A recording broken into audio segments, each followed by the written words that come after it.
Good morning. This is George Kachuk with RCM Wealth Advisors reporting you from the CME Group trading floor in Chicago. Well, we're supposed to be in the summer doldrums. However, we have a stock market that just won't quit, keeps going higher and higher. Now, there are some interesting nuances here. First thing I need to say is that the uptrend still is intact.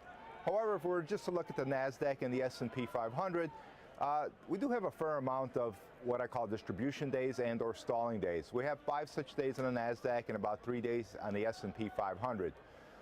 And those are signs of actually professional selling, meaning professionals are selling into the rallies.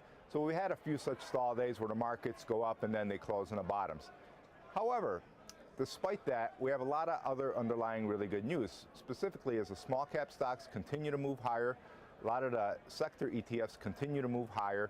And last week we had the Dow theory confirmed once again on Thursday when the Dow Jones Industrial hit a new high. We had the transports, the Dow Jones and transports also hitting new highs, again confirming that we're in a bullish environment. So just keep in mind we do have those heavier selling days in the NASDAQ, and 5 days is kind of a bit of a lot. Once they start getting to 6 or 7, usually you're going to get a market downturn. However, you have growth stocks participating very strongly in this market. If you look at the Investors Business Daily 50, which is a really good proxy for growth stocks, that index went up 2.7% last week on really huge volume. So that kind of tells us that the good names, the strong earners, strong stocks with growing revenues continue to move higher, and that's what's driving this market higher. So now, I expect the S&P, it's above 1,700 now, it should hold that level. The next support level would be 1,650, and if it were to drop below 1,600, then maybe we would rethink this whole idea of a new bull market.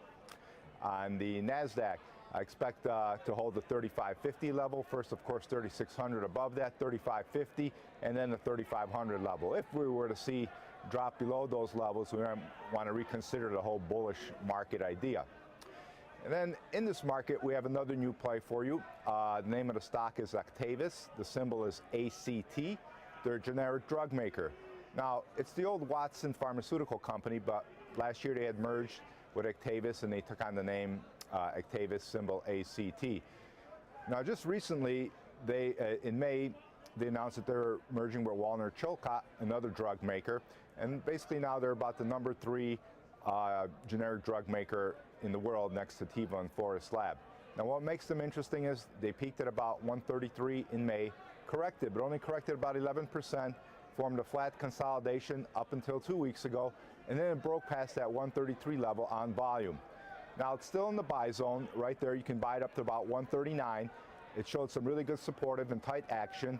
If it doesn't hold these levels, your first supports will be at 127, 125, and then going down to 120 level. So position size accordingly if you decide to take this trade.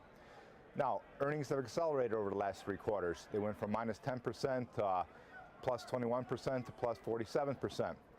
We saw the same thing on revenues, increasing from about 13% to up 24% to up over 40%. For the year, analysts expect earnings to be up 39%, and going out to next year, 2014, up another 15%. The merger of the 2 companies gives Actavis a much larger exposure to the drug market. It's in women's health, urology, GI, and dermatology. So, as always, let price and volume be your guide. You take the trade, position your size accordingly, have your stops in mind, and have a good day trading. This is George Kachuk, RCM Wealth Advisors, reporting you from the CME Group trading floor in Chicago.